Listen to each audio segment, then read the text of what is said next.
Hey cats, it's your midsole man EDDBUD here, back with one of the viewers' favourite series on the channel, Running Shoe Yay or Nay. Some interesting shoes to take a look at today. I take a quick look at the specs and let you know if they're a pair that I might be picking up for review or not. Remember, this isn't me saying that the shoe is trainer trash or a priceless pair. Today we got a couple of models from Brooks, the Hyperion Max 2 and the Hyperion 2, both with updates on the midsole foams. We got a brand new model from On, the CLOUDBOOM Strike, which sounds a little bit like a new Harry Potter athletic broomstick, and an ADIDAS update on the ULTRABOOST model. Lots of fun to be had, my footwear friends. Let's take a goosey gander.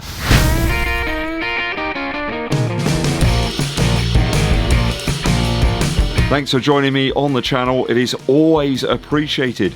Do help me to fulfill my dream of 1 million subscribers by clicking that button below, but also giving this video a thumbs up like. Drop us a comment as well to help fight the algorithm. Dankeschön. If the videos are fulfilling as well, you could also drop us a super thanks to help support the channel on a more ad hoc basis. First up, we have the Hyperion 2 from Brooks. Brooks have been firing me over a few models to try out, but those seem to have dried up. Maybe I was a little bit too honest, I don't know. Either way, here's the Hyperion 2. It was a little bit of a confusing one for me last time out with the Hyperion and the Hyperion Max, because the Hyperion Max was actually lighter than the Hyperion. I don't quite understand what was going on there. We had a slightly plusher upper on the Hyperion over the Hyperion Max.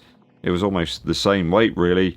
I always opted to use the Max version rather than the standard Hyperion. Just felt a little bit lighter. You didn't have that weight penalty. In fact, I think you had about 5 grams difference between the Max and the Hyperion Max. This time round though, I think there's some quite big differences. We've only got 201 grams in the sample size for the Hyperion 2 and an 8mm drop, although I do recall that a lot of people have suggested that the Hyperion was more like a 12mm drop. It certainly felt like a more aggressive shoe to me. I think that's why I always shifted towards the Hyperion Max where possible. The midsole is updated to the Brooks DNA Flash 2. That appears to have a softer application this time. The original was certainly a shoe that I'd call a more responsive model underfoot. Doesn't have that very squashy, plush, step-in feel that a lot of runners want from their shoes. So more of a responsive, less dense feel than those squashy sensations, and it certainly felt more at home going at a faster effort,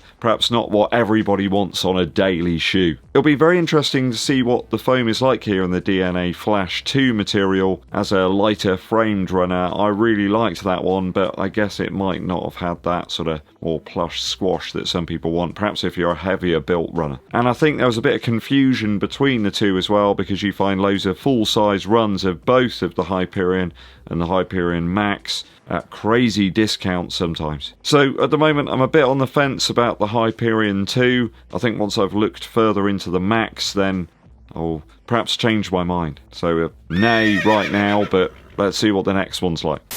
So looking at the Hyperion Max 2 now, this one seems to have taken on a lot of weight by all accounts. I think I had a good 39mm of heel stack in the Hyperion Max, though sadly now I'm seeing 251 grams for the sample size. So my size, we're going to have quite a bit more weight. Just looking back through, I think I had about 245 grams for my size of the Hyperion Max. So maybe that's a mistake, maybe there's a issue on the website there, but that's what we got. So big weight increase then, in fact quite considerable actually, even though the sample size is like a UK 8.5 or a 9 or something. I'm a UK 11, so quite a few sizes in between and quite a lot of extra weight. Perhaps it's down to the speedboard application that we've got in the midsole here. It's now a 2-part midsole split, and obviously they've got to glue it all together and bond it together. There's a somewhat plusher upper look as well to the heel area of the Hyperion Max 2, and we've got a lot of excessive midsole material creeping up around the foot as well, especially around the sort of midfoot area. I think they're trying to create a lot more differentiation between the Hyperion 2 and the Hyperion Max 2, so they're sitting in very different places. I think that's perhaps what confused people last time out. It's almost like the Hyperion 2 has become what was the Hyperion Max, and then the Hyperion Max 2 is almost like a trainer version of the Hyperion Elite 4, where we've already got shoes like the Super Blast 2 that have got masses of cushion, but without the weight, I can't really see me opting to pick up the Hyperion Max 2. It's a bit of a shame, really. I mean, there are shoes like the Endorphin Speed 4 and like the Boston 12 that are doing great things at a lower price. So for me, it's a nay on the Hyperion Max 2. So I think I'll probably revise my choice. If there was one of those two that I wanted to pick up from Brooks, probably the Hyperion 2. I'm a lighter frame dude, so I think that one will work out quite well for me for daily training and some faster paced stuff. Onwards and upwards. Next, we got a shoe from On. This is the CLOUDBOOM Strike. Kind of sounds like something that Harry Potter might pick up for his next match or something. Do they have matches? Games? I don't know, whatever it is. There's none of On's CloudTech pods here, or the Cloud Phase technology. It's a carbon-plated shoe with a 4mm drop. Very flexible and thin upper by all accounts. Now, there's loads of carbon plate shoes on the market right now, but not all of them cost 260 Earth credits. Even Puma's Deviate Nitro Elite 3, which is an absolute banger, is coming in at under 200 quid. So when I saw this kind of cookie cutter option, did a bit of a double take. 260 quid is a huge amount. I mean, you can pick up a discounted pair of the Endorphin Elite for way less than that.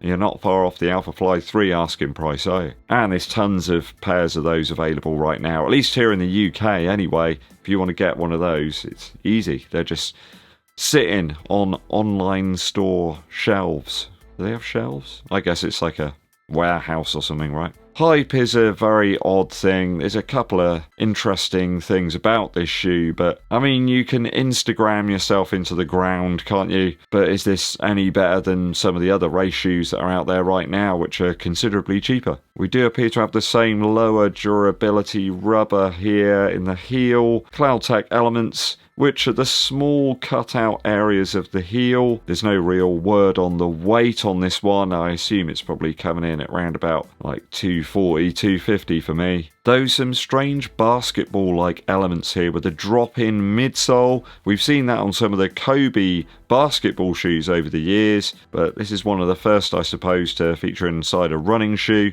I think Nike have put one of those in the Zion 3 as well, a recent basketball release, if you want to check that out. Either way, 260 notes is a huge amount to gamble here on a shoe that might not really be any better than the Puma ones I've been using recently. Don't forget that Metaspeed Sky Paris as well is like 220, so is it really actually that much better than the Puma and the Asics shoes? I'm not sure too many people will be picking this one up on a whim. Probably some sponsored athletes using it at big races, but I don't see the general public going crazy for it. So it's a nay on the CLOUDBOOM Strike from On. Next up, we have a shoe that always creates a bit of a talking point, the ADIDAS ULTRABOOST. Is it a running shoe? Is it a lifestyle shoe? Well, I still see loads of people using it to run in, and I guess you could run in any shoe really, couldn't you? This is the ULTRABOOST 5X. I'm not sure what the X bit stands for, you know, loads of other brands put X on things, so why not, eh? There's a brand new midsole construction here with the Light Boost foam. Apparently it's 30% lighter, and of course with more energy return. Adidas have placed more of the Light Boost material in, and that does seem to have offset the actual weight difference a little bit, so it's kind of still quite a chunky shoe. 292 grams in the sample size, so that's going to be way up there in my size. I reckon that's going to be at least like 345, 350, maybe even higher. That puts it more in line with some of Saucony's Power Run Plus type shoes here with that midsole stack. It's classic stuff from Adidas here. We've got the prime knit upper as per usual on the ULTRABOOST, the less than flexible lacing system, and that moulded external heel counter. 160 Earth credits for the ULTRABOOST 5X. It's very much in the territory like the Ride 17 or the Triumph 21. For me, I just think it's going to be an overtly heavy option here. I love Continental rubber, don't get me wrong. I've run half marathons in the ULTRABOOST models before, but they're always on the chunky side. It's always been a model that's on that line between lifestyle and function. Not exactly a great fast-paced option, but you might not want that. You might just want something that's a impact protector, just for that sort of daily training. Maybe if you just go out jogging or something occasionally, should be alright for that, and then you can clean it up and go down the pub in it. But there's loads of manufacturers that have been making shoes like that for ages, which come in a little bit cheaper. Maybe you can get on a discount in one of the sales. So it's a great deal of shoe by the looks of it, and supposedly the foam is that bit lighter, but there's more of it, and it's kind of offsetting the benefits a little bit. Give me the ADIDAS Adizero SL2 over this any day. It's a nay on the UltraBoost 5X from Adidas. I just don't need that in my shoe rotation. Well, that's all 4 shoes for today. It's all a bit negative really, I suppose, but I just don't understand. All the daily shoes just seem to be getting that bit heavier. Or the ones that were good, they've kind of nerfed them a bit by putting extra elements into them that you just didn't really need. I think the Hyperion 2 is probably the best one for me in terms of use case for my training. I think the others in today's video are a bit of a hard no really in terms of price and the features. Let me know your thoughts and opinions on my selections today down in the comments. Very quick musical interlude for you. Recently on my runs I've been listening to a great album from Parquet Courts. Sympathy for Life is the title, and one of the best tracks. I've been really enjoying the whole album really, but best track for me is Homo Sapien. Fuzzy guitars here. They've got some sort of like filter effect that slowly sort of evolves over the course of the track. Very lo-fi this one. It kind of sounds like they've got in a room and just smashed it out in a few minutes, and those are some of the best tracks, right? No clue really what he's singing about, but it's very exciting stuff. Really nice pace, avoids being overtly sort of aggressive and kind of irritating, I suppose, and kind of just bewildering, and you want to figure out what's going on, but I'm not entirely sure I want to. I guess there's elements here of the band The Hives. There's some really staccato guitar playing going on. Also reminds me a little bit of very early Queens of the Stone Age material as well. The album's very varied though. Go and check it out. I think you might like it. One of those that released in like 2021 and is a little bit overlooked. Sympathy for Life by Parquet Courts. Thanks for tuning in, people. It is always appreciated. Hit that subscribe button and give this video a thumbs up like too. Comment to help fight the algorithm. My name's EDDBUD and I'll be seeing you.